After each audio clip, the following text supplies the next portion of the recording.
किया है, हमने बच्चों को जाहिल बना दिया, हमने समाज को जाहिल छोड़ दिया, हमारे बेटे अनपढ़ मजदूर हो गए, हमने गरीबी का मतलब गलत समझकर अपने बेटे को रिक्शा चालक बना दिया।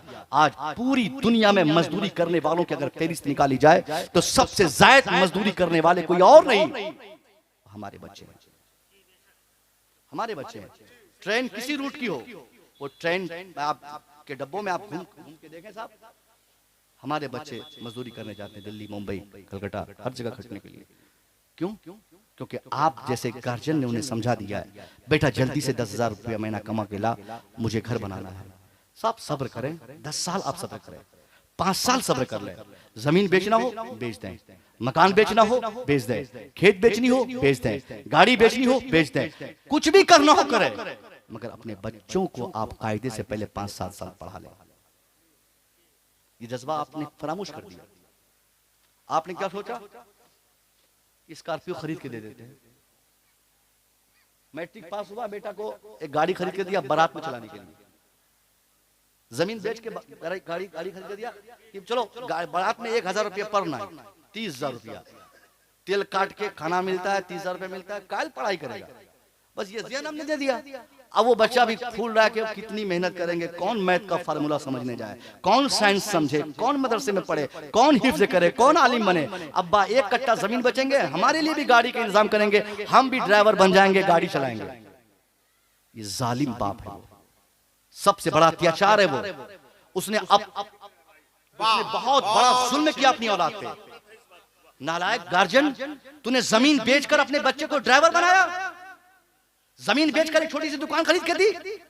तेरा बेटा 5 साल बाद दुकान करता, तेरा बेटा 10 साल के बाद गाड़ी चलाता। पहले तू अपने बेटे को कायदे से उसको matric, inter, IA, BA, graduation करा के कुछ अच्छा बना देता उसको, और नहीं बन पाता कम से कम पढ़ तो लेता। अगर वो पढ़ लेता तो मैं दावे से कह सकता हूं कि अगर वो लड़का पढ़ लेता, उसके बाद भी अगर वो ड्राइवरी करता, तो उनके ड्राइवरी करने में और जाहिल के ड्राइवरी करने में जमीन और आसमान का फर्क होगा। वो ड्राइवर बन के भी मालिक बना रहता, वो ड्राइवर बन के भी मालिक की तरह रहता, और वो लड़का जो जाहिल है और उसके पास एंड्रॉइड सेट नहीं, एप्पल मोबाइल हो, आईफोन रखता हो, खूब हाई फाई कपड़ा पहन ले, अगर वो अनपढ़ रहे तो उसकी जहालत ये बताने को काफी होगी कि उसकी हैसियत क्या है। मैं कहना चाहता हूं कि आपने अपने बच्चों की जिंदगी क्यों खराब की? आपका बेटा मजदूर ही रहेगा, वो आज गुलाम है, 5 साल के बाद भी गुलाम रहेगा, वो 10 साल के बाद भी गुलाम रहेगा।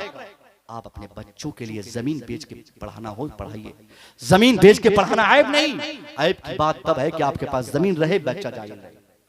यह ऐब की बात है कि आपके पास स्कॉर्पियो हो, बेटा अनपढ़ हो, यह ऐब की बात है। यह ऐब की बात है कि आप मुखिया हो, मेंबर हो, आप विधायक हो, आप मंत्री हो, आपका बेटा अंगूठा छाप है, यह ऐब की बात है। यह ऐब नहीं कि आप जमीन बेच दिए बच्चों को पढ़ाने के लिए, सब कुछ बेच दीजिए, आपके पास सिर्फ एक छोटी झोपड़पट्टी रहेगी, उसी झोपड़पट्टी को छोड़ के आप चले जाएं, आप मर जाएं वक्त आने पर, मगर अपनी कब्रों से आप मुलाहाजा करेंगे कि आपका वो बेटा जिसके लिए आपने जमीन मकान सब बेचकर आपने पढ़ाया था और झोपड़पट्टी सिर्फ आपने छोड़ी थी, आप मुलाहाजा करेंगे कब्रों से कि तालीम और पुख्ता तरबियत की बुनियाद पर वही बेटा बड़े से बड़े दौलतमंदों को अपने सामने झुकाने पर मजबूर है। बहुत अच्छे, वो झुका रहा है। उनकी चुटकियों में मकानात बनेंगे, उनके इशारे पे जमीनें आएंगी, उनकी ख्वाहिश के मुताबिक लोग कॉलोनी और घर देंगे जब आप उनको पढ़ाएंगे तब। ये बहुत बड़ा पैगाम ख्वाजा महाराजा कॉन्फ्रेंस के बैनर तले मुसव्वी रजा का है कि आप सबसे पहला काम एजुकेशन पे करें। मुसलसल 1-1.5 महीने से मैंने पाबंदी से हर जलसे में 2 मिनट के लिए ही सही मैं एजुकेशन पे मैं जरूर लाजिमन मैं सोचता हूँ कि बात होनी चाहिए, क्योंकि हमारी सबसे ज्यादा कमजोरी इसी डिपार्टमेंट में है। हमारी कमजोरी ये भी नहीं कि हमारे पास तादाद नहीं, और कितनी तादाद चाहिए साहब, और कितने लोग होंगे तब कामयाब होंगे। हमारी तादाद हमारी कामयाबी की वजह कभी नहीं बनी है आज तक। हम अपने स्ट्रेंथ, अफराद, जमीयत, कुव्वत, लाठी, भाले, इसकी वजह से हम यहाँ तक थोड़ी आए हैं। सिर्फ 313 थे ना मुसलमान, आप लोगों को बताया गया, आप लोग जानते हैं 313 थे, सामने 1000, मगर कामयाब कौन हुआ? जो 1000। बहुत सारे बच्चे हमारे बोलते हैं हजरत बहुत कम लोग हम लोग हैं ना साहब। इस वक्त अल्हम्दुलिल्लाह पूरी दुनिया में अमली एतबार से जिस मजहब के मानने वालों की तादाद सबसे ज्यादा है वो कोई और मजहब नहीं, वही मजहब इस्लाम है।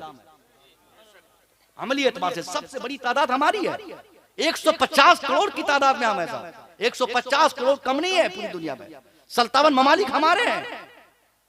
और कितनी तादाद चाहिए? 313 हम थे, मगर वो 313 को जो अल्लाह ने कामयाबी अता फरमाई, उसका रीजन क्या था? वो चाहते तो कहते हुजूर मैं डर गया, हुजूर मैं नहीं जाऊंगा, वो सामने 1000 है, आप चले जाएं, हम नहीं जाएंगे, अगर हम जाएंगे तो मर जाएंगे, बच्चे यतीम हो जाएंगे। लेकिन नहीं, उन लोगों ने कुछ नहीं देखा, मुस्तफा करीम की ख्वाहिश के मुताबिक सब लोग आ गए। अपनी तादाद नहीं देखा, अपने भूखे पेट नहीं देखा, अपने पास हथियार आई ये गौर नहीं किया, और इशारा भी क्या, हुजूर मेरे पास वेपन्स होते तो अच्छा होता। सरकार फरमाते ठीक है हुजूर की टेनी कटवाई जाए। टेनी कटवाई गई और एक एक करके आपने पकड़ा दिया। तारीख लिखने वालों ने लिखा, बताने वालों ने बताया है, मुस्तफा करीम ने जब खजूर की टहनी, जब लकड़ी आपने पकड़ाई अपने मानने वालों को, तो किसी ने ये कंप्लेंट नहीं किया, ये इतराज नहीं किया कि हुजूर हम मारे जाएंगे, वो तलवार लोहे की तलवार, वहां चमकती तलवार, यहाँ लकड़ी, कहां से हम कामयाब होंगे, हुजूर हम मारे जाएंगे। लेकिन नहीं नहीं, आंख बंद करके उन लोगों ने उस टहनियों का इस्तेमाल करना शुरू किया, और तारीख लिखने वालों ने बताया है, ये साबित किया है कि वही लकड़ी चलाने वाले कामयाब रहे, लोहा की तलवार चलाने वाले नाकाम रहे। कामयाबी किस चीज़ की?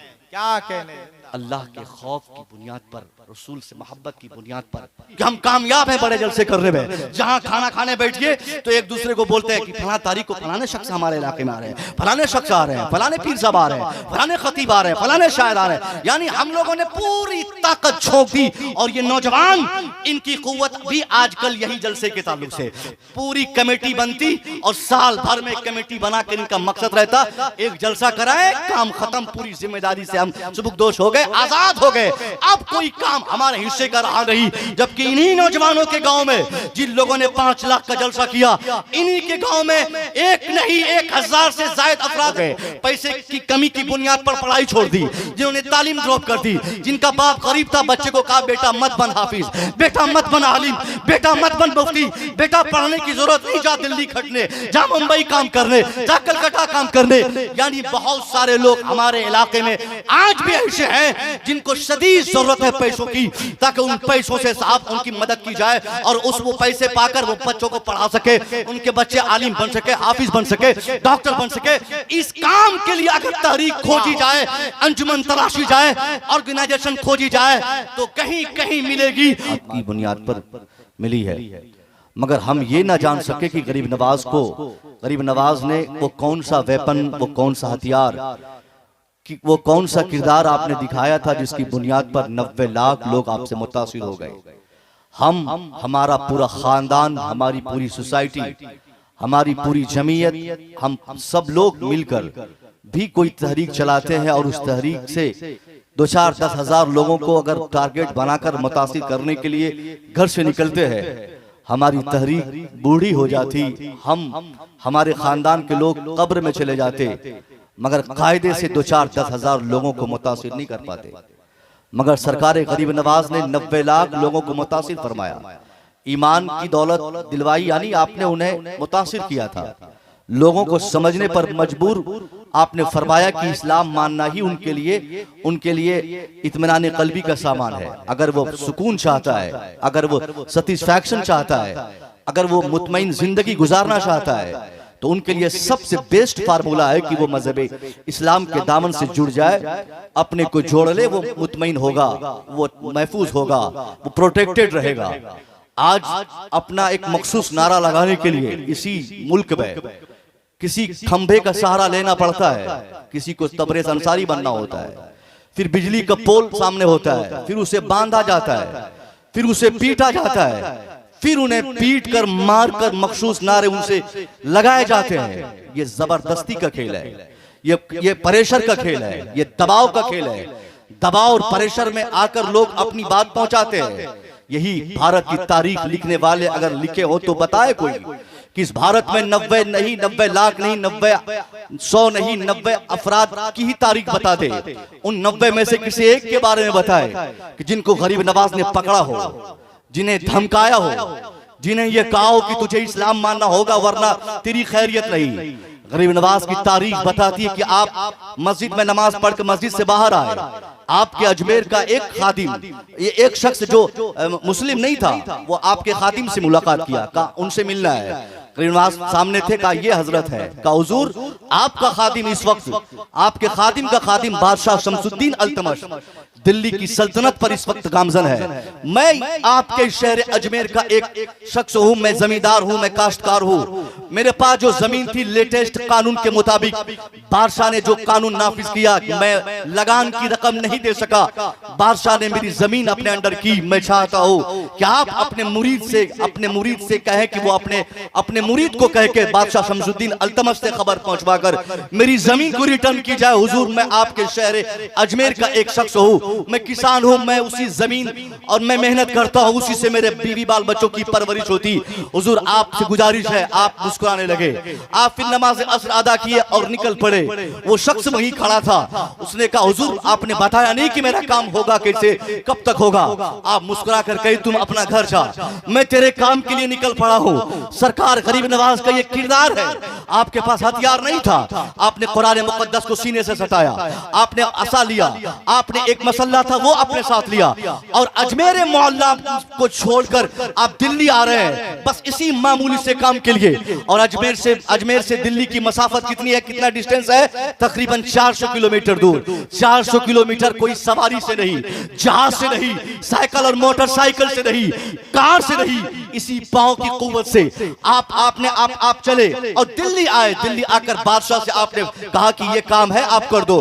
बादशाह में हैरत हुआ, कहा हुजूर इतना छोटा काम आप चाहते तो पर्ची लिख देते और मैं उस पर्ची को पढ़ता किसी काशी से भेजवा देते, उसके बाद मैं फौरन आपके शहर अजमेर का रहने वाला उस शख्स उसकी जमीन के लिए वापसी का मैं लेटर लिखता, उनको जमीन वापस मिल जाती। आपको इतनी मुसीबत झेलने की जरूरत क्या थी? इतनी लंबी मसाफत तय करने की आदत क्या थी? ये तकलीफ, ये परेशानी आपने क्यों बर्दाश्त की हुजूर? आखिर ये क्यों आपने बर्दाश्त की? सरकार गरीब नवाज ने फरमाया हाँ मैं जानता हूँ कि मैं चिट्ठी लिखता काम होता, मैं किसी को भेजता कहलवाता काम होता, मैं किसी थर्ड पार्टी से कहता तुम सुनते उसका काम करते, मगर यहाँ मेरा मकसद सिर्फ उस किसान को जमीन दिलाना नहीं, मेरा मकसद उनको जमीन भी दिलाना है और उनके सीने पे ईमान कैसे पहुंचे ये भी मेरा मकसद है। मैं चाहता हूं कि उनको जमीन भी मिल जाए और वो मेरा किरदार देखकर वो ये सोचने पर मजबूर हो जाए कि जब अजमेर में रहने वाला मोइनुद्दीन किसी इंसान की खिदमत के लिए इस कदर तकलीफ झेल सकता है तो इनके वो पैगंबर जिनकी ये बात करते हैं वो कितने बाखलाक होंगे। मैं सिर्फ इस किरदार को दुनिया के सामने स्थापित करना चाहता हूँ। ये मेरे गरीब नवाज की तारीख है, ये तारीख हमारी किताबों में भी है, यही इतिहास उनकी किताबों में भी है। उनके लोग भी जानते हैं कि गरीब नवाज ने ऐसा किया जिसकी बुनियाद पर इतना बड़ा काम हुआ। मैं पूछता हूँ साहब, जलसा कराना आसान है, इंसान बनना बड़ा मुश्किल है। आज हम गरीब नवाज के नारे लगाते, मगर क्या इस किरदार पे हमें अमल करने का शौक और उसका जज्बा है क्या? नहीं। इंसानियत मर चुकी हमारे अंदर से, आदमियत खत्म हो चुकी हमारे अंदर से।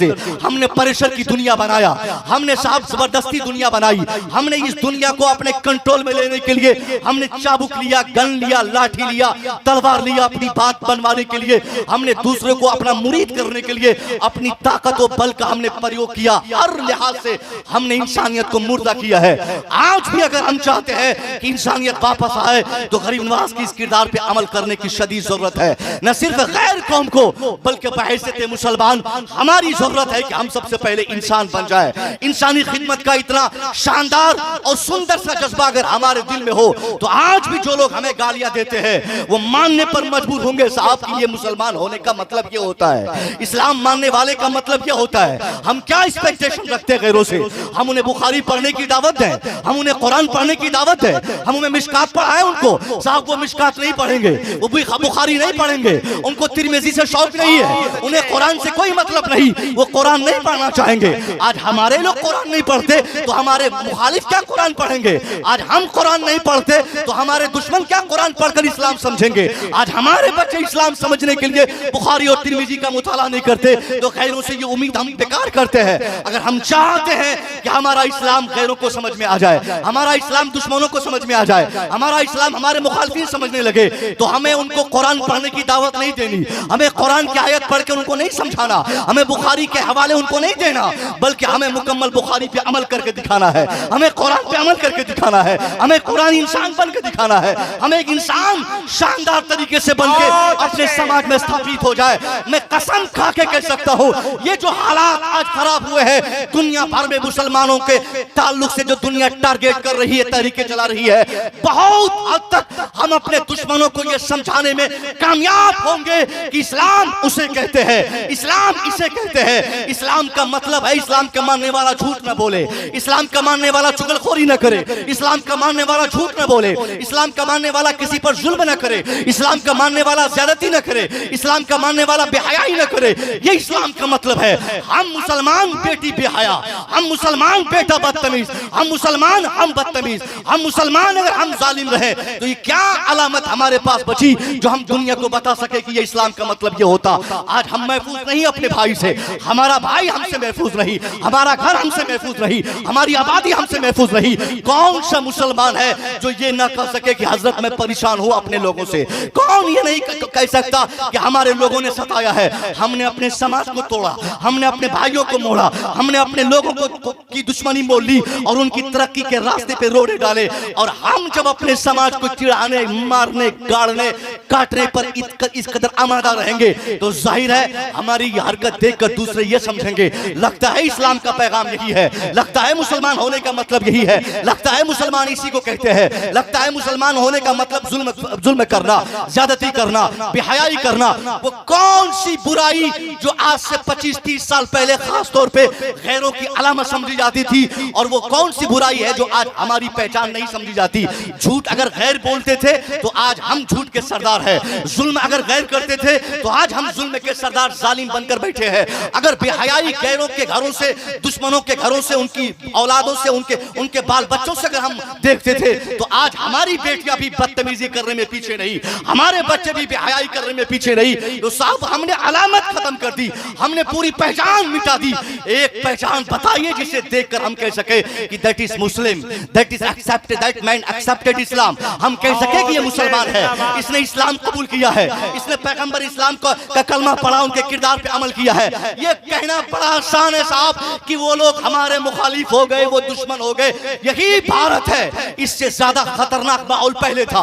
पहले तो धड़ल्ले से पेशाब पीते थे लोग, लीद को बरकत समझकर लोग घरों में रखते और उसको खाते थे साहब। आज तो सिर्फ पार्लियामेंट से इसकी कीमत बताई जाती है कि गोबर की क्या कीमत है। उस जमाने में जिस वक्त गरीब नवाज ने 90 लाख लोगों को ईमान की दौलत दी थी, उस वक्त लीद को बाज़ाब्ता सूटकेसों में, अलमारियों में सजा के लोग रखते। उस वक्त लोग पखाने की इज्जत करते थे। वो माहौल, उतना खतरनाक माहौल, एक दो नहीं कई लाख कई करोड़ जिस वक्त लोगों के सामने टारगेट बनकर माबूद लोगों ने बनाए थे, और लोगों ने खुद के बनाए हुए पत्थरों के मुजस्समे को लोग अपने अपने एतबार से अपना खुदा मानते थे। उस भयानक माहौल में जहां दूर दूर तक इस्लाम का नामो निशान नहीं था, उस माहौल में अगर कट्टर इस्लाम के दुश्मनों के दिलों में अगर इस्लाम घुस आया है, जो गरीब नवाज की लाठी की ताकत रही, आपके आसा की ताकत रही, आपके पास तलवार रही, वो किरदार मुस्तफा की दी हुई दौलत थी जो आप इस महान भारत में, आप इस महान हिंदुस्तान में आप दिखाते रह गए,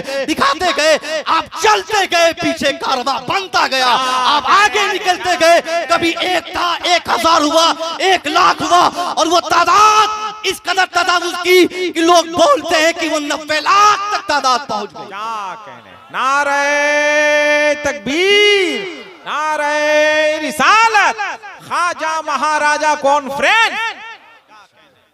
ये हमने इंसाफ से के तकाजे को हमने इंसाफ से मुठभेड़ किया है। हमने इंसाफ का मतलब नहीं समझा, हमने इस्लाम का मतलब समझा ही नहीं।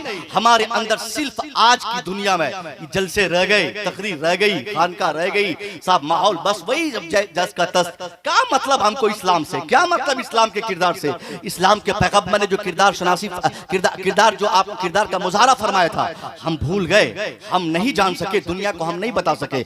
आज आप आपके लिए जरूरत इस बात की है, पहले आप अपनी आबादी ठीक करें, अपना माहौल ठीक करें, अपने भाई को गले से लगा लें। एक भाई के लिए दूसरे भाई के जीने का मतलब ऐसा शानदार हो जाए कि उनके लिए सेक्रीफाई और कुर्बानी का जज्बा उनके अंदर 24 घंटा रहे। मगर हम तो मतलबी हो गए, भाई मर रहा है, हमें मतलब नहीं, और मरने दो, जेल भेज दो, उसे तबाह कर दो, उसके रास्ते में रोड़े डाल दो। हमने इसको इस्लाम समझ लिया, जिसके नतीजे में आज हमने खुद ही अपना मतलब जीने का गंवाया है। हमें नहीं मालूम कि कलमा सिर्फ इस्लाम है, कलमा सिर्फ इस्लाम नहीं है। हमें जानने की जरूरत है कि कलमे के साथ साथ कलमे के बहुत सारे डिमांड्स हैं, बहुत सारे तकाजे हैं। इस्लाम के पैगंबर ने किसी मौके से फरमाया था, अल-ईमान बिजुम सबून शोबा, there are several parts of belief.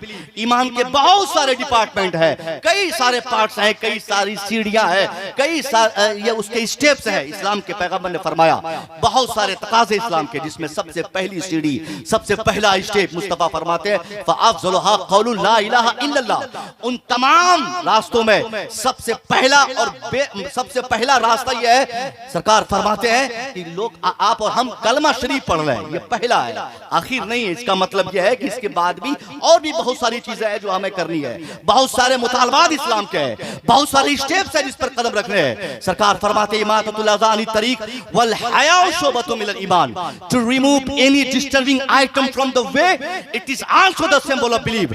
हमने क्या समझा? हमने कलमे को ईमान समझा, मुकम्मल इस्लाम समझा नहीं साहब। कलमा पढ़ने का मतलब ये, अगर आपने कलमा पढ़ लिया तो गोया आप मुसलमान बनना चाह रहे हैं, मुसलमान बने नहीं है, आप उसके प्रोसेस में है। कंप्लीट इस्लाम बनने के लिए मुस्तफा के फरमान के मुताबिक उस रास्ते पे भी अमल करना होगा। सरकार फरमाते हैं किसी भी तकलीफ दे चीज को रास्ते से हटाना भी किसी और की पहचान नहीं, वो मोमिनों की पहचान है, वो मुसलमानों की पहचान है।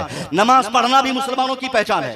मगर सरकार आपने जानकर, आपने तरगीब के लिए आपने फरमाया ताकि हम अपने भाई के सेक्रीफाई के लिए, उनके लिए खुद को कुर्बान करने के लिए, उनकी मदद के लिए हम इसको समझें। सरकार फरमाते किसी भी तकलीफ दे चीज को रास्ते से हटाना ये मोमिनों की पहचान है। मगर हमने क्या पहचान बनाई? किसी भी तकलीफ दे चीज को बीच रास्ते में रखना ये हमारी शान है, ये हमारी पहचान है। अपने भाई को गड्ढे में गिराना ये हमारी पहचान है, किसी को बर्बाद कर देना ये हमारी शान है, किसी को तबाह करना ये हमारी पहचान है। बिजनेस खोले आप, बिजनेस करें आप, आपके बिजनेस को देखकर गैर कौम या गैर लोग, गैर गांव, दूसरे गांव वाले बाद में उसको कोई दिक्कत होगी। सबसे पहली परेशानी जो आप महसूस करेंगे वो आपके पड़ोस में सबसे क्लोज्ड आपके जो रहने वाले, उनको तकलीफ होगी साहब। एक जमाना था 2011 का, बहुत अच्छा 2011 में मैं बिहार टेट का एग्जाम दिया था, बिहार टेट का। 2010 में मेरी फरागत हुई, फौरन एग्जाम दिया, टेट का एग्जाम था, उर्दू सब्जेक्ट में 30 नंबर था, मैं एग्जाम दिया। मेरे गांव के 2-3 चुलबुले पास हो गए। मैं चुपचाप मौलवी बन के मदरसा से डायरेक्ट निकला, ना हिंदी से मुलाकात, ना अंग्रेजी जानता, ना साइंस से मतलब, ना मैथ से मतलब। थोड़ा नंबर कम आया, फेल हो गया। पूरे गाँव में ढिंढोरा पीटने वाले, पीटे है क्या पढ़ के आया, बोलता शफिया में पढ़े, यही पढ़ा, टीएटी एग्जाम पास नहीं कर पाया। इस कदर जिल्लत और रुसवाई का माहौल उन लोगों ने बना दिया। एक हफ्ते तक मैं अपने घर में बंद रहा, शर्म से निकलता नहीं था कि गांव के वो भैंस चराने वाले जिन्होंने 25-30 हजार रुपया देकर इधर उधर करके पास हो गया और आज मुंह चिढ़ा रहा है, वो पास हो गया, हमारे बारे में माहौल बना दिया कि फेल हो गया। मैंने मेहनत की, पिछली बार लगातार कई बड़े एग्जाम में पास किया, कई बड़े एग्जाम पास किया, जो उनकी औकात नहीं वो एग्जाम पास करे, मैंने पास करके दिखाया। अब वही लोग जो पहले मुंह चिढ़ाते थे अब सामने नहीं आ रहे, अब वो नहीं कह रहे कि हजरत आप कैसे एग्जाम पास किए, कैसे कामयाब हो गए। मतलब क्या हुआ कि आप जब कामयाब होंगे तो आपकी कामयाबी की बुनियाद पर जब लोग बोलने नहीं आएंगे आपसे, समझिए कि वो चिढ़ रहे हैं, उनको नफरत हो गई। जब आप हार जाएंगे, जब आप गड्ढे में गिरने लगेंगे, तो आपको गड्ढे में गिरता हुआ देखकर ये समाज कहेगा कैसे गिर गए, कैसे चले थे, अरे समझ में नहीं आता, यह गड्ढा था, ओह बहुत अफसोस है, मुझे तकलीफ है, अच्छा रस्सी लाता हूँ। वो रस्सी नहीं लाएगा, वो नहीं निकालेगा, वो आपका आंसू नहीं पूछेगा, परेशानी कम नहीं करेगा, बल्कि वो मजाक उड़ा रहा है आपका, वो उसको मजा आ रहा है साहब, वो आपकी तकलीफ देखकर वो हंस रहा है, वो आपको बताना चाह रहा है कि उसने देख लिया आपको गड्ढे में गिरता हुआ। ये माहौल हमने क्रिएट किया दुश्मनी का। ये माहौल हमने अपने भाई को जलाने, दुश्मनी के माहौल में उसको फंसा कर जेल भेजने का हमने माहौल बना दिया, और हम बेकार दूसरों को गाली देते साहब कि वो हमारी दुश्मनी चाहता। साहब हमने इस्लाम को गलत मतलब से समझ, गलत तरीके से समझा, और हम दुनिया को समझा नहीं पा रहे कि इस्लाम कहता क्या है। पैगंबर इस्लाम ने एक दफा फरमाया सैयदा आयशा से, आयशा बोल तुझे क्या चाहिए। आयशा तू आज जो मुतालबा करेगी ये मैं तुझे दूंगा, तू बोल तुझे क्या चाहिए। सैयदा आयशा समझ गई कि क्या मांगू क्या मांगू, बहुत अच्छी अपॉर्चुनिटी है, बहुत अच्छा मौका है, क्या मुतालबा करूं। थोड़ी देर के बाद आप कहती हुजूर मैं अपने अब्बा से मशवरा करती हूँ, मेरे अब्बा क्या बोलते हैं मांगने को, फिर मैं अब्बा के मशवरे के बाद आपके सामने अपनी फरमाइश रखूंगी कि मुझे ये चाहिए। सैयदा आयशा दौड़े गई अपने वालिद मोहतरम जनाब सिद्दीक अकबर के पास, कहती हुजूर अब्बा हुजूर मेरे सरकार ने फरमाया कि मैं आज जो मांगूंगी मुझे वो देंगे, आप बताइए जल्दी से कि मैं क्या रखूं, क्या मांग रखूं। सर सिद्दीक अकबर कहे कि बेटी बहुत अच्छा मौका है, मैं बहुत दिनों से इसकी ताक में था कि कोई ऐसा मौका, कोई ऐसी अपॉर्चुनिटी आए कि मैं ये हाथ सामने रखूं। बेटी कुछ नहीं मांगना है, चुपचाप चली जा, अपने शौहर से कहना कि जब आप शबे मेराज अल्लाह के कुर्बे खास में हाजिर हुए थे, जब अल्लाह से आपसे बातें हुई थी, जो कन्वर्सेशंस हुए थे, जो मुकालमात हुए थे, उन सारी बातों में जो इंपॉर्टेंट, जो भेद की बातें हैं, उनमें से 2-4 काम की बातें मुझे बता दी जाए ताकि उस पर अमल करके मैं भी कामयाब हो जाऊं और आपकी उम्मत के हजारों लोग कामयाब हो जाएं। हजरत सिद्दीक अकबर ने फरमाया, सैयदा आयशा दौड़े आई कि हुजूर आप जब शबे मेराज अल्लाह के नजदीक आपकी जब हाजिरी हुई थी, अल्लाह से आप जब मुलाकात किए थे, जो बातें हुई थी, जो राज की बातें उनमें से है, वही राज की बातें बता दी जाए। मुस्तफा फरमाते आयशा राज को राज रहने दो, मत खोलो। आयशा कहती हुजूर आपको बताना होगा, एनी हाउ किसी तरह आप बताएं, यही मेरी मांग है। हुजूर फरमाते आयशा एक कदम आगे बढ़ा, आप आगे बढ़ी, सरकार भी एक कदम आगे बढ़े। आपने फरमाया आयशा सुन, शबे मेराज अल्लाह से जब मेरी मुलाकात हुई, जो कन्वर्सेशन अल्लाह के बीच में मुझसे जो हुई, उनमें से जो राज की बात है सुन आयशा।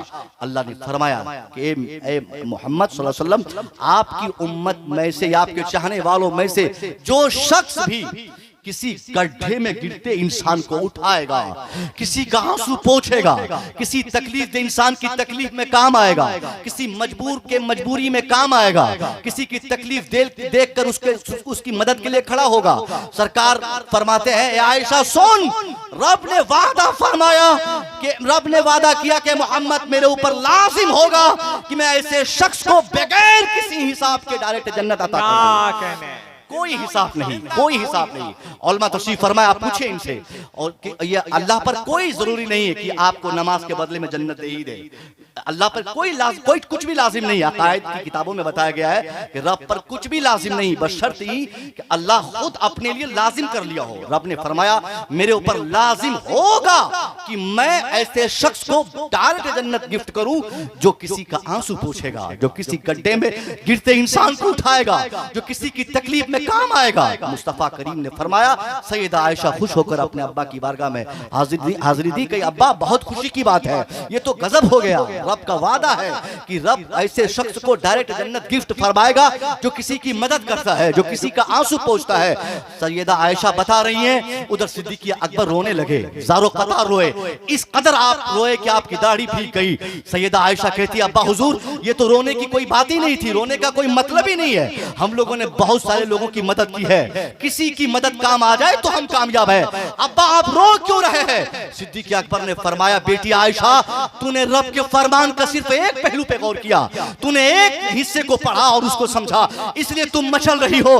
बेटी आयशा रब ने क्या कहा, जो इंसान किसी इंसान के आंसू को पोंछेगा उसे अल्लाह डायरेक्ट जन्नत गिफ्ट फरमाएगा। इसी फरमान इलाही का दूसरा रुख ये कहता है कि जो इंसान किसी इंसान को रुलाएगा, जो किसी को तड़पाएगा, जो किसी को दुख पहुंचाएगा, जो किसी को गड्ढे में गिराएगा, जो किसी को परेशान करेगा, जो किसी की तकलीफ को नहीं समझेगा, अल्लाह ऐसे इंसान को भी डायरेक्ट जहन्नम भेज देगा।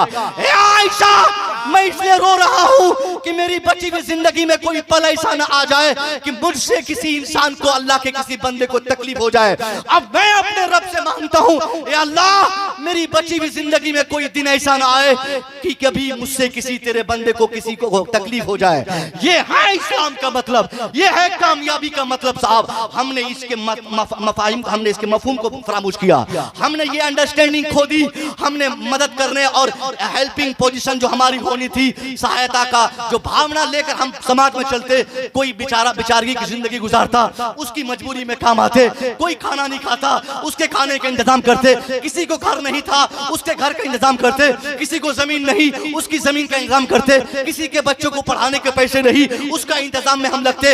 इन सब चीजों के लिए हमारे पास फुर्सत नहीं। जलसा के लिए बहुत टाइम है, बहुत पैसे है, कॉन्फ्रेंस के लिए बहुत पैसे, बहुत टाइम है। ये इलाका तो बचा हुआ है साहब, मेरा ताल्लुक इस इलाके से है, मुझे हैरत है उस इलाके के बारे में बताने पे मैं अफसोस करता हूँ साहब। यहाँ तो साल में जितने जलसे होते हैं वहाँ एक हफ्ते में उतने जलसे होते हैं। साल में आपके जिले में जितने जलसे होते हैं उतने जलसे हमारे इलाके में एक हफ्ते में हो जाते हैं। इतने पैसे हम वहीं देख के हमने महसूस किया है कि लगता है कि हम लोगों ने सारी कुव्वतों को सिर्फ इस हैसियत से सर्फ कर दी कि हम कामयाब हैं बड़े जलसे करने में। जहां खाना खाने बैठिए तो एक दूसरे को बोलते हैं कि फलां तारीख को फलाने शख्स हमारे इलाके में आ रहे हैं, फलाने शख्स आ रहे हैं, फलाने पीर साहब आ रहे हैं, फलाने खतीब आ रहे हैं, फलाने शायर आ रहे हैं। यानी हम लोगों ने पूरी ताकत झोंक दी। और ये नौजवान, इनकी कुव्वत भी आजकल यही जलसे के ताल्लुक से पूरी कमेटी बनती और साल भर में कमेटी बनाकर इनका मकसद रहता एक जलसा कराए, काम खत्म, पूरी जिम्मेदारी से हम सुबुकदोश हो गए, आजाद हो गए, अब कोई काम हमारे हिस्से का रहा नहीं। जबकि इन्हीं नौजवानों के गांव में जिन लोगों ने 5 लाख का जलसा किया, इन्हीं के गांव में एक नहीं 1000 से ज्यादा अफराद, अगर 5000 की आबादी हो तो उस गांव में हजारों बच्चे ऐसे होंगे जिनके पास पैसे नहीं, तालीम से अलग हो गए, पैसे की कमी की बुनियाद पर पढ़ाई छोड़ दी, जिन्होंने तालीम ड्रॉप कर दी, जिनका बाप गरीब था, बच्चे को कहा बेटा मत बन हाफिज, बेटा मत बन आलिम, बेटा मत बन मुफ्ती, बेटा पढ़ने की जरूरत नहीं, जा दिल्ली खटने, जा मुंबई काम करने, जा कलकत्ता काम करने। यानी बहुत सारे लोग हमारे इलाके में आज भी ऐसे हैं जिनको शदीद जरूरत है पैसों की, ताकि उन पैसों से साहब उनकी मदद की जाए और उस वो पैसे पाकर वो बच्चों को पढ़ा सके, उनके बच्चे आलिम बन सके, हाफिज बन सके, डॉक्टर बन सके। इस काम के लिए अगर तहरीक खोजी जाए, अंजुमन तलाशी जाए, ऑर्गेनाइजेशन खोजी जाए तो कहीं कहीं मिलेगी। और वैसे तो मुसलमान का ज़हन ही इस तरफ नहीं जाता कि उनको एक तंजीम बनानी है, उनको एक तहरीक बनानी है, उनको एक ऑर्गेनाइजेशन बनाना है। एक मुखिया जी हमारे इलाके में होते हैं, बहुत दिन पहले मुझसे फोन करते कि हजरत जल्दी घर आइए। किस इलाके में है? मैं बोलता कि अभी यूपी में हूँ, बड़ा घर आइए, अभी हमको एक तंजीम बनानी है। मैं पूछा साहब कौन सी तंजीम, कौन सी तहरीक? उसने कहा गरीब नवाज फाउंडेशन मैंने बनाया है, आपको मैं सरपरस्ती की जिम्मेदारी देता हूँ, आप कबूल करें। हमने कहा साहब इंटेंशन क्या है, इरादा क्या है, मकसद क्या इस तंजीम का? उस बदबख्त ने जो मकसद का इजहार किया उसको सुनकर मुझे हैरत हुई कि इस कदर बदज़हन लोग भी हमारे समाज में। उसने कहा हजरत एक तो मकसद ये कि बस करेंगे, 25 बस का इंतजाम होगा, 2-2000 टिकट लगेगा और उस 2000 का टिकट लेकर टिकट बुक करेंगे, सबको अजमेर भेजेंगे और जगह जगह रुक कर खाना खिलवाएंगे, उससे पैसा मिलेगा, टिकट बनाएंगे उससे पैसा मिलेगा, वहां रोकेंगे उससे पैसा मिलेगा। यानी वो चंदा करेंगे गरीब नवाज के नाम पर और अपना घर बनाएंगे, गाड़ी खरीदेंगे, मकान बनाएंगे। ये उसने अपने दिमाग से निकाल के उस तंजीम का मकसद हमारे सामने जाहिर किया। मैंने कहा जनाबे वाला सरकार गरीब नवाज की हाजत ये नहीं कि हम बस करके उनकी बारगाह में जाएंगे, वो हमसे खुश होंगे, हम नहीं जाए कभी, उनसे अकीदत रखकर इसी जिले में रह जाए, उनसे मोहब्बत करके यही रहे और उनकी मोहब्बत का तकाजा ये हो कि उनके किरदार को दुनिया के सामने बताए कि मेरे गरीब नवाज ऐसे थे, कभी न जाए। और उनके नाम की तहरीक बनाकर खुदा की कसम अगर हमने अपनी मस्जिद की पेशानी पर एक पोस्टर चिपका दिया, दरवाजे पर एक ब्लैक बोर्ड में लिखवा दिया कि साहब हमारे इलाके में या इस गांव में, इस क्षेत्र में, इस आबादी में कोई लड़का अगर मैट्रिक पास किया हो, आगे इंटर करना चाहता हो तो वो अपनी तालीम को ड्रॉप ना करे, वो पढ़ाई ना छोड़े। अगर वो हाफिज बना हो, आलिम बनना चाहता हो तो वो अभी तालीम ना छोड़े, वो कंटिन्यू करता रहे, वो पढ़ाई करता रहे, क्योंकि उसके लिए हम लोगों ने तंजीम बनाई है, हम लोगों ने ऑर्गेनाइजेशन बनाया है, हम लोगों ने तहरीक बनाई है। अगर आप ये ऐलान करेंगे और आपके इलाके का एक लड़का भी आपकी तंजीम के पैसे से पढ़कर हाफिज कुरान बन जाए, आलिम दीन बन जाए, डॉक्टर बन जाए, इंजीनियर बन जाए, मैं कसम खा के कह सकता हूँ 50,000 बस किराए पे करके अजमेर जाने से भी जो फायदा नहीं होगा, उससे कई लाख गुना फायदा सिर्फ एक बच्चे को पढ़ाने से होगा। बहुत अच्छे। नारे तकबीर, नारे रिसालत, फैजाने गरीब नवाज। हमने इंसानी खिदमत का ये जज्बा अपने अंदर नहीं रखा, हमने लोगों की मदद करने का जो हौसला हमारे अंदर होना था, हमने इसको समझा तक नहीं साहब।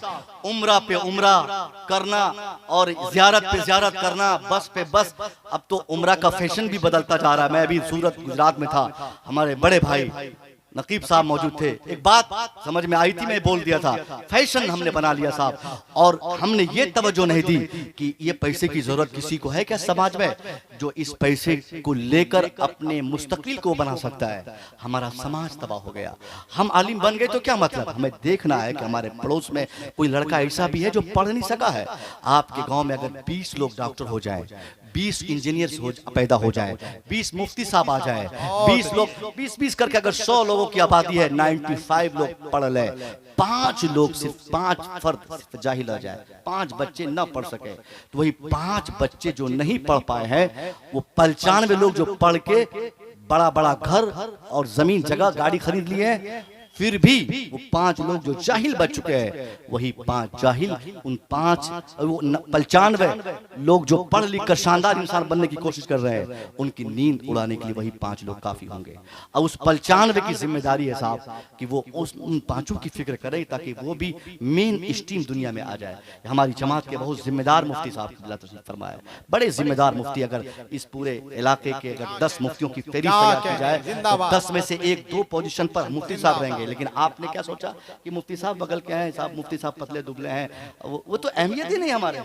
ये तो खैर बताने की जरूरत नहीं। मुफ्ती साहब रहे, अल्लामा साहब रहे, पीर साहब रहे, बड़े मौला साहब रहे, कुछ भी रहे, कितनों किताब पढ़ाए, उनकी कोई अहमियत नहीं। अगर मौलवी साहब को तकरीर शरीफ याद है, तकरीर शरीफ किसी मौलवी साहब को याद है, तो सबसे बड़े अल्लामा साहब वो है, उनकी इज्जत, उनके लिए कुर्सी, उनके लिए गाड़ी, उनके लिए सारी फैसिलिटी है।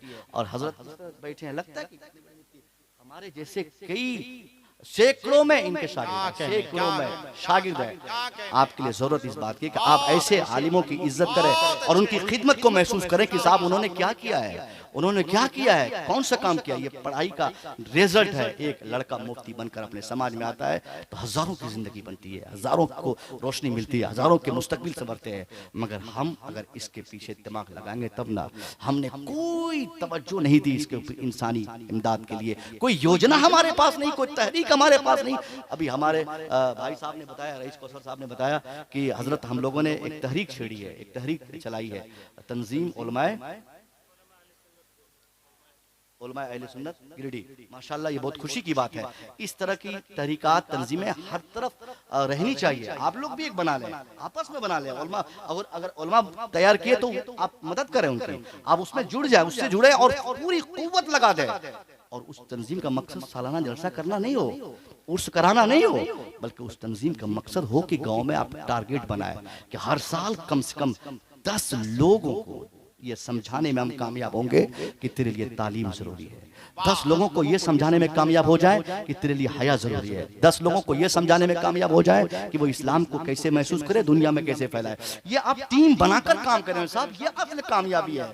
इस तरह से हम आगे बढ़ेंगे। वरना हम रोते रह जाएं, चिल्लाते रह जाएं, मामूली सी बात होगी, लोग बहुत बड़ा मुद्दा बनाकर हमें पीस देंगे। कोई कुव्वत हमें बचाने के लिए सामने नहीं आएगी, कोई नहीं हमें बचाने के लिए सिवाय रब के, कोई नेता, कोई पार्टी, कुछ नहीं। क्योंकि हमारे पास कुछ हमने इसके लिए तैयारी कहाँ की है, हमारा बच्चा ही नहीं उस काबिल। कितने एमपीज और कितने एमएलए या कितने आईएएस, कितने आईपीएस, कितने डॉक्टर्स, कितने इंजीनियर्स, कितने एडवोकेट्स हम पैदा कर रहे हैं सालाना। हमें इसका मुहासबा करना चाहिए, हमें खोजना चाहिए कि हमारे बच्चे कितने बन रहे हैं। अभी एक साहब से मुलाकात, उसने कहा कि हजरत आपके इलाके में हम जेसीबी लेके जाते हैं, हमारा काम बिल्कुल आप जाएं, जेसीबी चलाएं, काम करें साहब, बिजनेस करें, तिजारत करें। मगर अगर आपने तिजारत की है तो अब आप आने वाली नस्लों के लिए आप सोचे कि उनके लिए क्या होगा। क्या उनके लिए 5 जेसीबी आप खरीद के देंगे? ये चल रहा है ना। कि हम दिल्ली में ठेकेदार हैं तो मेरा बेटा भी ठेकेदार होगा, हम मजदूर हैं तो बेटा भी मजदूर होगा, हम किसान हैं तो बेटा किसान होगा। आखिर ये दकियानुसी, ये सोच हमारे दिल में से कब निकलेगी साहब कि हम अलग हो जाएं? हम किसान हैं तो अपने बेटे को आईएएस बना सकते हैं, हम मजदूर हैं तो हम अपने बेटे को डॉक्टर बना सकते हैं, हम साहब गरीब हैं तो हमारा बेटा डॉक्टर बन सकता है। हम ये इरादा बनाए और अगर हमने बना लिया और ये माहौल साजी हमने की, तो जो हालात आज हमारे इस मुल्क में हमारे सामने है, ये हालात नहीं रहेंगे, इसमें गैर मामूली तब्दीली आएगी। कोई आपके हक में बोलने वाला नहीं। तबरेज बाबू की हत्या का मामला सामने आया, जो कुछ हुआ उसको पलटाने की जरूरत नहीं, मगर जालिम आज भी ताव देके घूम रहा है ना। कौन लड़ेगा उसके हक में? 5 लाख देने वाले आ जाएंगे, 10 लाख रुपया देने वाले आ जाएंगे, तोहफा ताइफ लेकर लोग आएंगे उनकी बीवी को या उनके घर वाले को देने के लिए, मगर साहब मैं पूछता हूं जो असल फैसला आना था वो नहीं आ पाएगा, क्योंकि हमारे हक में वकालत करने वाला हमारा बेटा कोई है ही नहीं। हमारी बात रखने वाला हमारे ढंग से कोई तैयारी हमने नहीं किया है। हमने बच्चों को जाहिल बना दिया, हमने समाज को जाहिल छोड़ दिया, हमारे बेटे अनपढ़ मजदूर हो गए, हमने गरीबी का मतलब गलत समझकर अपने बेटे को रिक्शा चालक बना दिया। आज पूरी दुनिया में मजदूरी करने वालों की अगर फहरिस्त निकाली जाए तो सबसे ज्यादा मजदूरी करने वाले कोई और नहीं, हमारे बच्चे हमारे बच्चे। ट्रेन किसी रूट की हो, वो ट्रेन आपके डब्बों में आप घूम के देखें साहब, हमारे बच्चे मजदूरी कहाँ गई? बैठो, तुम्हारे बारे में बोलने जा रहा हूं, बैठ। कहाँ जा रहा है?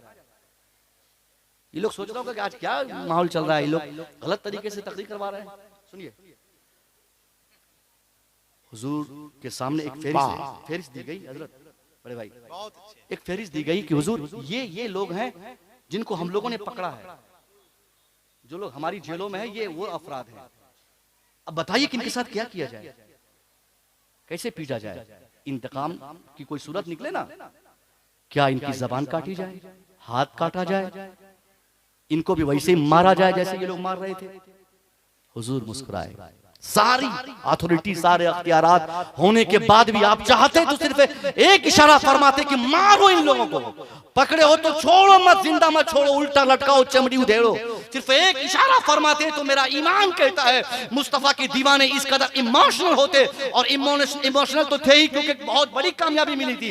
अगर आप इशारा फरमाते तो न सिर्फ उस वक्त मैदान बद्र में या फिर अरब में, बल्कि दुनिया में इस्लाम के दुश्मन जहां जहां छुपे होते, इस्लाम के शहजादे मानने वाले उन्हें निकाल कर उनको उल्टा लटकाते। लेकिन नहीं, मुस्तफा के सामने सारी अथॉरिटी, सारे अधिकार, सारे अख्तियार है, फिर भी आप फरमाते नहीं, इन्हें मारा ना जाए, इन्हें उल्टा ना लटकाया जाए, इनकी गर्दन ना मारी जाए, इनका हाथ ना काटा जाए। सहाबा ने अर्ज किया हुजूर फिर क्या किया जाए? कहा इंतकाम की एक नई सूरत निकाली जाए, इनसे जाके पूछो, इनसे जाके कहो कि घबराने की जरूरत नहीं, इनके सामने 2 ऑप्शंस रखो, वो लोग जो तेरी जेलों में है इनसे कहो कि अगर पैसे हैं तो पैसे देकर, यानी फिदिया देकर, टैक्स देकर रिहाई पाए। और दूसरा सबसे कीमती ऑप्शन जो था, मुस्तफा फरमाते हैं जो गरीब हैं, जो मोहताज हैं, जिनके पास पैसे नहीं हैं, उनको कहो कि घबराने की हाजत नहीं। उनके लिए सबसे प्यारा, सबसे बेहतर, सबसे सुंदर ऑप्शन यह है कि वो डरे नहीं, वो अगर पढ़ा है, वो अगर लिखा है, उनको कलम चलाना आता है, तो उनको कहो कि वो हमारे यहाँ आए, हमारे 10 लोगों को पढ़ा दे बगैर किसी मुआवजे और मुतालबे के में आजाद। जिंदाबाद, नारे तकबीर, नारे रिसालत। सभा ने फरमाया कि मैं कुछ नहीं लूंगा उनसे, बहुत कुछ नहीं लूंगा उनसे, कहो कि 10 लोगों को पढ़ा दे, मैं छोड़ दूंगा। सबसे पहली बार, सबसे शानदार तरीके से दुनिया का कोई शख्स नहीं होगा ऐसा जो अपने दुश्मन से इतना खूबसूरत इंतकाम लेगा। आप भी अगर अपने दुश्मन से बदला लेना चाहते हैं ना, तो दुश्मन के बच्चे को पढ़ा दे, उन्हें पढ़ा दे, हाफिज बना दे, आलिम बना दे, उनको एजुकेशन से जोड़ दे। अगर 5-7 पुश्तों से अगर दुश्मनी चली आ रही है ना, आप किसी तरह मशवरा देकर उनको पढ़ा दें। मैं दावे से कह सकता हूं जब तालीम वो हासिल करेगा, उसकी बरकत उसे ये मिलेगी कि वो बरसों की दुश्मनी वो अपने ज़हन और दिमाग से निकाले। इस्लाम के पैगंबर ने दुश्मनों से ये खूबसूरत बदला का जो ऑप्शन दिया था, ये पूरी दुनिया के लिए एजुकेशन के इंपॉर्टेंस को बताने के लिए काफी है कि तालीम की क्या अहमियत है। तो जिस पैगंबर ने दुनिया को ये अहमियत बताई, आज उन्हीं के मानने वाले अगर अंगूठा छाप रहे हैं तो हैरत होगा साहब। अगर हम अनपढ़ रहे तो हमें ताज्जुब होगा। ये छोटे छोटे बच्चे, इनके मुस्तकबिल खराब हो रहे हैं। एक भी कायदे का इसमें नहीं होगा जिनका कोई मंशा बनने का होगा, एक भी नहीं है, और जो है वो जलसे में नहीं है, समझ गए? वो बेचारा कहीं पढ़ रहा होगा। हम लोगों ने क्या किया, अभी मैं अभी आ रहा था, बुलेट लेकर 3 लड़के हमसे ओवरटेक कर रहे थे रास्ते में। हम समझ गए कि ये हमारे ही बच्चे होंगे, गैरों के बच्चे तो ऐसे बदतमीज होते नहीं है ना। हमने बदतमीजी भी उनसे हम आगे बढ़े। जिनको जो पढ़ा लिखा होना चाहिए था, मुअद्दब होना चाहिए था, मुहज़्ज़ब होना चाहिए था, वो लोग देख रहे हैं गाड़ी में मौलाना साहब हैं, जरूर जलसे में जा रहे हैं, 1 घंटा के बाद इन्हीं का खिताब होगा, मगर मुकम्मल ऐंठ के वो दिखा रहे हैं कि देखिए इतनी कम उम्री में मैं बुलेट घुमा ले रहा हूं, हम लोग को दिखा रहे हैं। तो ऐसे बच्चों से क्या उम्मीद करेंगे हम? वो आईएएस बनेगा? नहीं बनेगा। वही चोर होगा, वही पियक्कड़ होगा, वही खबीस सिफत का होगा, उन्हीं की वजह से माशरा तबाह होगा। ऐसे ही लड़के माशरे में बदनामी का कारण बनेंगे। ऐसे ही बच्चों से हम उलमा के सर झुक जाएंगे शर्म से। अल्लाह के वास्ते हाथ जोड़ के कहूंगा साहब, अगर आप गार्जियन हैं तो अपने बच्चों को पढ़ाने की आप कस्में खा लें, और अगर आप पढ़ने वाले हैं तो पूरी कुव्वत के साथ आप तालीम हासिल करें। कुछ नहीं, कोई दोस्ती नहीं, कोई मोबाइल का इस्तेमाल नहीं, कुछ नहीं करना है, आपको सिर्फ पढ़ना है। आप 5-10 साल मुकम्मल तौर पे पूरी ताकत से आप पढ़ने की कोशिश करें। 5 साल के बाद इसी हिंदुस्तान की हर गली से ये आवाज आएगी। आज ना लोग कहते हैं हिंदुस्तान मेरा है, आज लोग बोलते हैं झारखंड मेरा है, आज लोग कहते हैं बंगाल मेरा है, कुछ लोग बोलते हैं साहब गुजरात मेरा है, कुछ लोग कहते हैं बिहार मेरा है। जो जो कहता हो मेरा है, कहीं हाथ तेरा है। बोले बंगाल मेरा, कहाँ तेरा है, बिहार मेरा, कहाँ तेरा है, गुजरात मेरा, कहीं हाथ तेरा है। आप कुछ मत चाहिए, आप कहिए सिर्फ किताब मेरी है, सिर्फ कलम मेरा है, सिर्फ तालीम मेरी है, सिर्फ एजुकेशन मेरा है। सिर्फ आप इस ख्याल को तरक्की दे दें, और इंशाअल्लाह 5 से 10 साल के बाद जब आप सिर्फ तालीम पर पूरी फोकस लगाएंगे, पूरी कुव्वत के साथ आप तालीम हासिल करेंगे, तो 5-10 साल के बाद ये सारे लोग जो बोलने वाले हैं कि बंगाल मेरा है, उत्तर प्रदेश मेरा है, गुजरात मेरा है, ये भारत मेरा है, ये सारे लोग जिंदा रहेंगे तो देखेंगे इनका मकान रहेगा, इनकी दुकान रहेगी, इनका घर रहेगा, इनका गांव रहेगा, इनके दफ्तर रहेंगे, इनके ऑफिसेस रहेंगे, इनकी कचहरियां रहेंगी, इनके अदालत खाने रहेंगे, इनका अदलिया रहेगा, ये सारे महल्लात रहेंगे, सारी इमारत रहेगी। आप सिर्फ पढ़कर काबिल बन जाइए, मैं कसम खा के कह सकता हूं, उनके घर में उनकी कुर्सी और टेबल पर बैठकर कलम चलाने वाला कोई और नहीं, वो आपका बेटा होगा। जिंदाबाद, बहुत अच्छे, सुभान अल्लाह, सुभान अल्लाह। आपका बेटा कलम चलाएगा, बहुत अच्छे, आपका बेटा वकील बनेगा, आपका बेटा मुंसिफ बनेगा, आपका बेटा जज बनेगा, तब सही सूरत इंसाफ की आप महसूस कर पाओगे। ये चंद पैगामात थे जो मुझे देने थे। बहुत ज्यादा मेरी तबीयत खराब थी। मैं कल अपने बड़े भाई को फोन किया, मैं बोला कोई नई सूरत अगर निकली हो माफी की तो बताए, मैं ना जाऊं, कई दिन से बुखार आ रहा है, फीवर से परेशान हूं, मगर चूंकि हुक्म ही इतना जबरदस्त था कि मुझे आना पड़ा। हमारे स्टेज पर बहुत जिम्मेदार उलमा तशरीफ फरमा है, शोरा तशरीफ फरमा है। मैं इन सब की मौजूदगी में ये 4-5 पैगामात मैंने आप तक पहुंचाए। जो तंजीम आप बनाए हैं उसमें आप मुकम्मल तौर पे आप काम करें, समाज में पर्दे का एहतमाम हो, शादी ब्याह में जो खुरफात हो रहे हैं इस पर कंट्रोल करने की आप कोई एक मजबूत टीम निकाल। तहरीक तो है ही सही, तहरीकें बहुत सारी बनती है, मगर उस तहरीक को मुहर्रिक बनाना ये आपकी जिम्मेदारी है, उसको एक्टिव रखना ये आपकी जिम्मेदारी है। क्या आज हमारी शादियों में खुरफात नहीं होते? अगर गैरों की बेटियां नाचती है तो हमारी बेटियां नाचती हैं, और कहीं कहीं तो उनकी बेटियों से हमारी बेटियां ज्यादा नाचती हैं। क्या कहना है? अब तो फर्क ही नहीं समझ में आता कि अपनी वाली शादी है कि गैर वाली शादी है। वही डीजे, वही नाच, वही खुरफात, वही जहेज, वही लेन देन, वही पैसा, वही जहेज का मुतालबा, सब कुछ तो हम उनकी तरह कर रहे हैं। तो फिर कैसे समाज बनेगा, कैसे हालात बेहतर होंगे? इसके लिए आप सारे नौजवान मिलके मुनज़्ज़म तरीके से आप काम करें। आप खुरफात से अपने आप को, और कितने बेशरम लोग हैं वो, कितने बेशरम लोग हैं जो शादी में नाच करवाते हैं। एक तरफ से कहते हैं कि सुन्नत है मुस्तफा की, मौलवी साहब मिलाद पढ़ के गए नहीं कि पूरी रात गाने सुने उसी डीजे पर, उसी डीजे पर। तो इससे भी निपटने के लिए जो तहरीक आपने बनाई है आप उस पर काम करें, इंशाअल्लाह ये आपको असल कामयाबी का एहसास होगा। मैं दुआ करता हूँ मौला तबारक व तआला बोलने में मुझसे, सुनने में आप सामईन से जो गलती भी हो अल्लाह से बहुत फरमाए, अच्छे, और बहुत कहने से ज़्यादा सुनने से ज़्यादा अल्लाह हम सबको अमल की तौफीक अता फरमाए। अस्तगफिरुल्लाह रब्बी मिन कुल्लि